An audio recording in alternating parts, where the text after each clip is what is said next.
Kickstarter was supposed to launch the next big thing. Instead, it's overflowing with overpriced gadgets no one needs. And somehow, they keep getting funded. Behind every smart bottle or AI-powered toothbrush is a global system built to sell hype, not solve problems. Factories in China mass-produce generic tech. Startups rebrand it with flashy promises. Investors cash out before reality hits.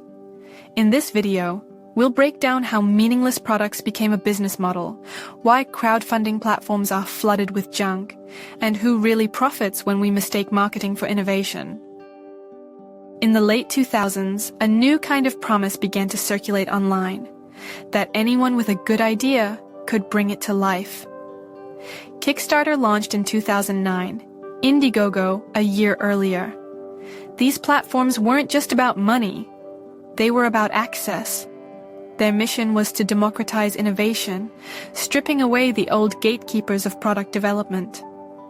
No longer did you need venture capital or corporate backing. If people believed in your idea, they'd fund it directly. This wasn't just a tool for artists or tinkerers. It was a cultural shift, a way to bypass bureaucracy and let creativity speak for itself. And for a while, it worked. The dream wasn't just alive. It felt real, tangible, and within reach. In the early 2010s, crowdfunding was a playground of potential. The Pebble Watch, one of the first big hits, raised over $10 million and became a symbol of what this new system could achieve. Oculus Rift, a scrappy VR headset, began as a crowd-funded prototype before being bought by Facebook for $2 billion. The Coolest Cooler promised to reinvent a humble object with flair and tech. Backers felt like patrons of innovation, directly supporting the future. These weren't just purchases. They were investments in ideas. And there was trust. Inventors posted updates, shared designs, and made people feel part of the journey. For a moment, it seemed like the internet had finally figured out how to reward good ideas. But idealism has a short shelf life. Soon, some of the most high-profile projects began to unravel. The Xano drone, which promised autonomous flight in your palm, raised over $3 million and delivered almost nothing. The Lily camera was another, sleek, brilliant in concept, and ultimately vaporware. Even successful projects often arrived months or years late, with corners cut and expectations unmet. It became clear that crowdfunding wasn't the same as shopping. It was risk, and in many cases, it was blind risk. The platforms offered little accountability. Creators could disappear. Promises could be rewritten. And still, new projects launched every day, because the dream was too tempting to ignore. Out of the debris of broken promises came a strange evolution. Crowdfunding shifted from engineering reality to selling ideas. Projects became glossy, cinematic launch videos, sleek industrial designs, catchy names. But behind the curtain, many were nothing more than renders and prototypes held together with glue and optimism. These weren't real products. They were concepts designed to go viral, attract attention, and harvest pre-orders. It was storytelling over substance. With the right video, you could convince thousands of strangers to fund a fantasy. Some creators were naive. Others knew exactly what they were doing. Either way, the line between ambition and deception got harder to see. At the center of this new product pipeline sat Shenzhen, the Chinese megacity that had quietly become the world's factory. Here, original equipment manufacturers, OEMs, could take a sketch and turn it into a functioning prototype in days. Shenzhen's Shanzai culture, built on copying, modifying, and shipping fast, thrived in this environment. Western creators would send ideas. Chinese factories would send back samples. If the idea went viral, production could start almost instantly. Entire product lines were born from templates, tweaked just enough to look original. The supply chains were open, agile, and ruthlessly efficient. In the hands of the right people, this was a dream machine. In the wrong hands, it became a floodgate. By the mid-2010s, a new kind of crowdfunding product began flooding platforms. Not born in someone's garage, but pre-assembled in Chinese factories. These were white-label products, off-the-shelf gadgets that factories offered as ready-made businesses. Everything was included: the hardware, the branding kit, even pre-written Kickstarter scripts and video assets. All a Western founder had to do was pick a product, slap on a name, and start a campaign. No R&D, no tech team, just marketing. It was startup in a box, and it spread like wildfire. To the average backer, these projects looked inventive. But behind the curtain, it was all plug and play. The creator didn't invent anything. They just sold it better than the last guy. As crowdfunding matured, money followed. Not the kind of money that builds hospitals or self-driving cars, but quick cash looking for quicker returns. A new class of micro VCs and angel investors started backing crowdfunded gadgets with one goal: speed. They weren't interested in longevity or legacy. They wanted fast exits and viral growth. These investors didn't ask, "Does this solve a real problem?" They asked, "Will this get attention?" If a product had a slick pitch and a 3D mock-up, it was enough. Some firms specialized in this exact model, throwing capital behind gadgets designed to blow up, then disappear. Crowdfunding became less about innovation and more about performance, not on shelves, but on social feeds. Take a look at the AI translator devices that hit crowdfunding sites over the years. Dozens of them promised real-time speech translation in your pocket, perfect for travelers, business people, or anyone living in the future. But here's the catch. Most of them were nearly identical, down to the chipset. Same hardware, same firmware, just different names and packaging. One inventor in the US, another in Europe, sometimes launching months apart. The tech wasn't new, it was recycled. The AI was often just a rebranded Android app, paired with generic Bluetooth hardware. But the buzzwords worked, so did the videos. These weren't new inventions. They were old parts wrapped in new hype. So why do people keep funding these products? Part of it is hope, the dream that this one might actually work. There's also novelty, a translator in your ear, a phone charger that's solar-powered, a toothbrush that cleans your teeth in 10 seconds. It sounds fun, different, futuristic. And then there's FOMO, fear of missing out. Platforms like Kickstarter turn shopping into a race. If you don't act now, you'll miss the deal. You won't be one of the cool early adopters. Crowdfunding taps into a deep desire to be part of something first. It sells the feeling of insight, of seeing the future before everyone else does. And in that moment, skepticism fades, logic pauses, and money moves. By now, the formula is nearly automated. Start with a bold promise. Revolutionize your sleep in one night, or turn any surface into a touchscreen. Add a cinematic video, drone shots, happy actors, animated diagrams. Drop in fake testimonials, actors reading scripts, paid reviewers. Then deploy urgency. Only 72 hours left, or early bird units almost gone. The product might not even exist beyond a 3D model, but that doesn't matter, because the pitch isn't selling function, it's selling potential. Emotion, a better version of yourself, with just one click. In this world, truth is optional. Hype is everything. And if you follow the playbook, even junk can look like genius.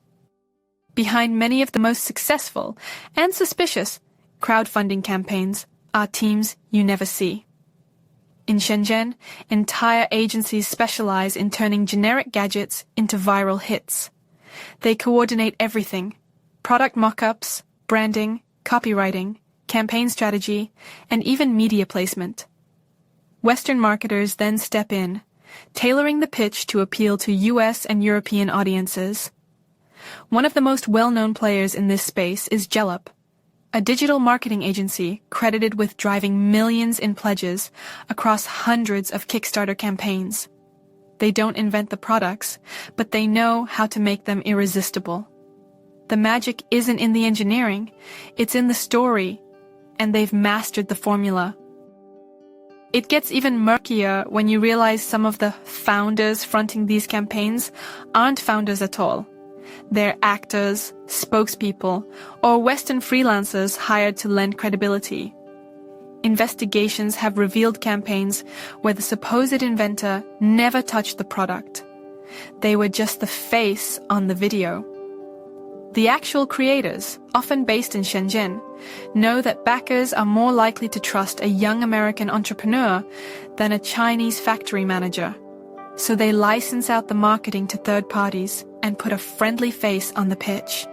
It's not illegal, but it's deeply misleading. The story you're buying into is often just as fake as the innovation it's selling. Sometimes the product doesn't even exist. It's just a concept, a dream rendered in 3D. Campaigns launch with photorealistic videos, elegant prototypes, and simulated animations of functionality. But dig deeper, and you'll find no working unit, no technical team, no path to manufacturing. One notorious example is the Kanoa wireless earbuds, beautifully branded, heavily promoted, and completely non-functional. Backers pledged hundreds of thousands before discovering the team had no working prototypes, and they weren't alone. Platforms are filled with campaigns that raise money first and figure out feasibility later, if at all.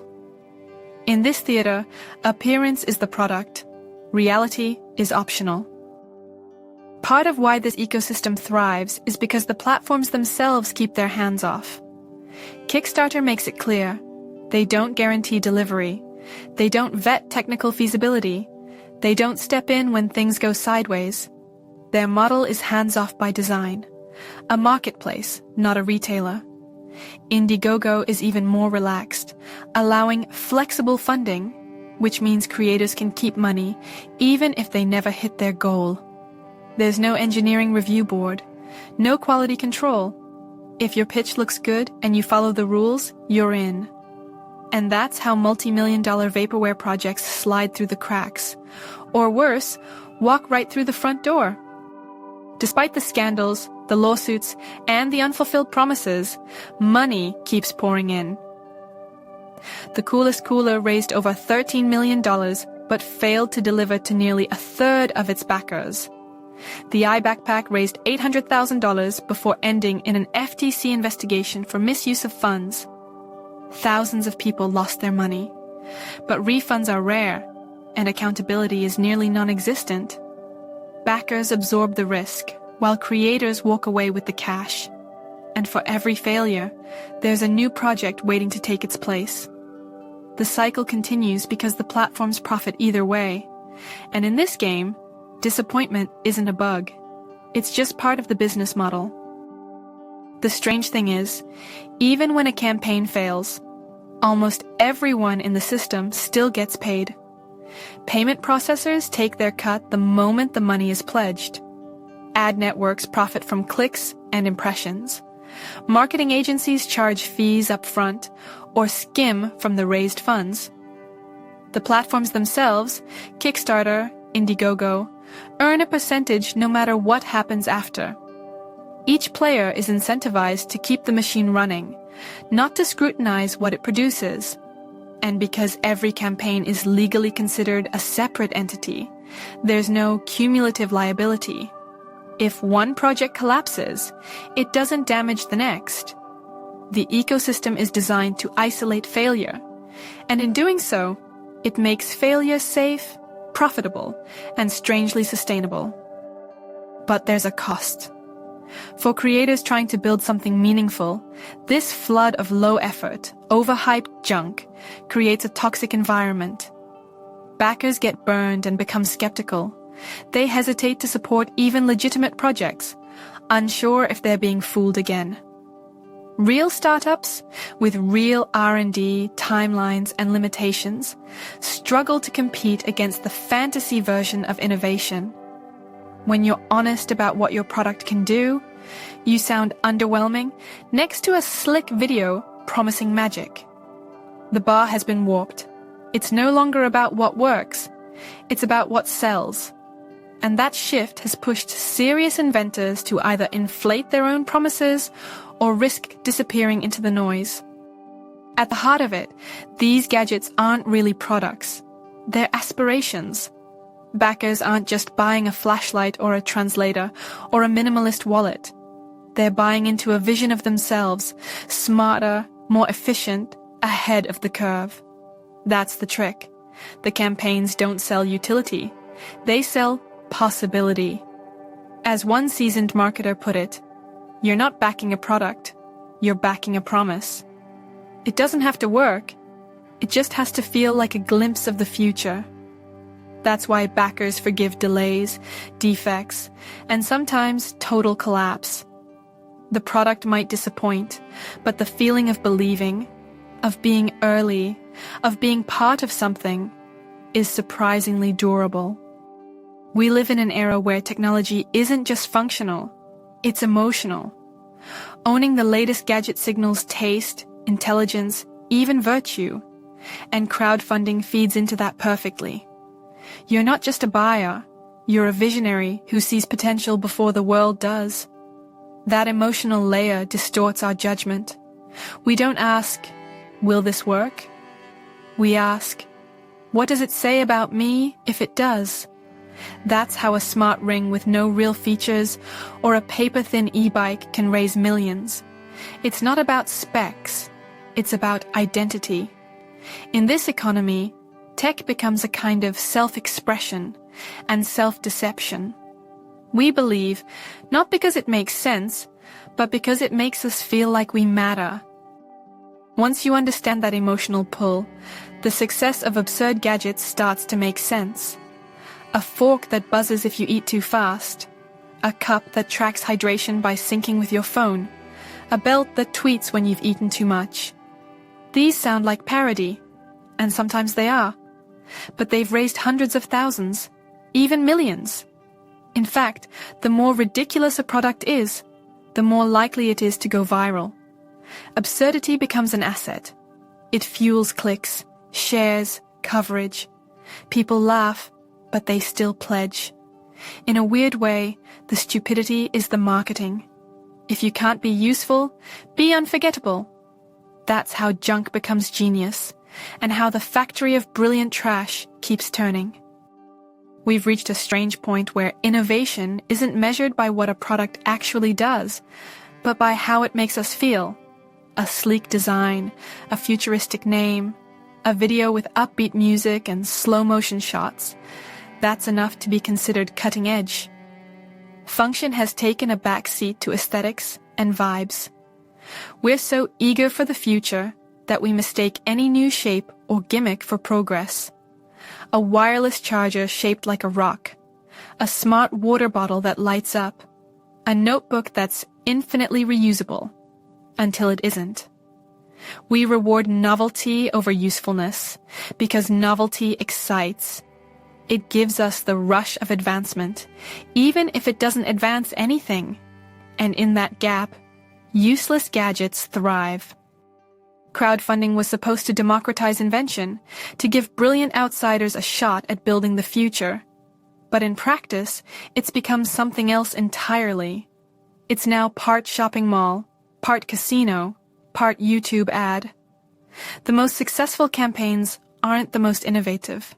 They're the ones that entertain, that look beautiful in a thumbnail, that generate FOMO with countdown timers and fake early bird deals. Crowdfunding has drifted from its roots. It's no longer about solving real problems. It's about speculative consumption, not investment in ideas, but participation in a spectacle. And like any good spectacle, it doesn't matter if it's real, only if it's exciting. All of this has a cost beyond money. Most of these gadgets, once delivered, are used once or twice, then abandoned. They're rarely repairable, rarely recyclable, and almost never built to last. That smart device you backed 2 years ago, it's probably in a drawer or a landfill. Multiply that by tens of millions of units, and you get an avalanche of e-waste, batteries that leak, plastics that won't break down, electronics designed to be obsolete on arrival. It's a quiet crisis. Products that never needed to exist, shipped across oceans, wrapped in plastic, pushed by marketing, all in the name of fake innovation. This is what disposable tech looks like. In the end, someone always loses, and it's almost never the people who created the campaign. Founders disappear, marketers move on to the next project, agencies and ad platforms count their earnings. But backers? They're the ones left with a non-functional device, a broken promise, or nothing at all. Some try to get refunds, most give up. The campaigns are structured to avoid responsibility. There are no warranties, no customer service, no accountability. Once the money's moved, it's gone. Crowdfunding isn't a store, and that legal fine print protects everyone except the people who made it possible. The only real winners are those who knew when to cash out. There are glimmers of change. New platforms are emerging that actually vet creators and require working prototypes. Some campaigns now open source their hardware so others can improve or repair it. Backers themselves are getting wiser, forming communities that fact-check claims, demand transparency, and flag shady campaigns before they go viral. It's not a revolution yet, but it's a start. Because the real fix isn't just better tech, it's better expectations. If we want crowdfunding to be more than a junk factory, we have to reward substance, not spectacle. That means asking harder questions, waiting longer for answers, and backing not just products, but principle. We wanted flying cars. We got Bluetooth forks. But this story isn't just about trash gadgets. It's about how easily belief can be sold, how systems built for creativity were hijacked by short-term profit, and how hope, in the wrong hands, becomes a business model.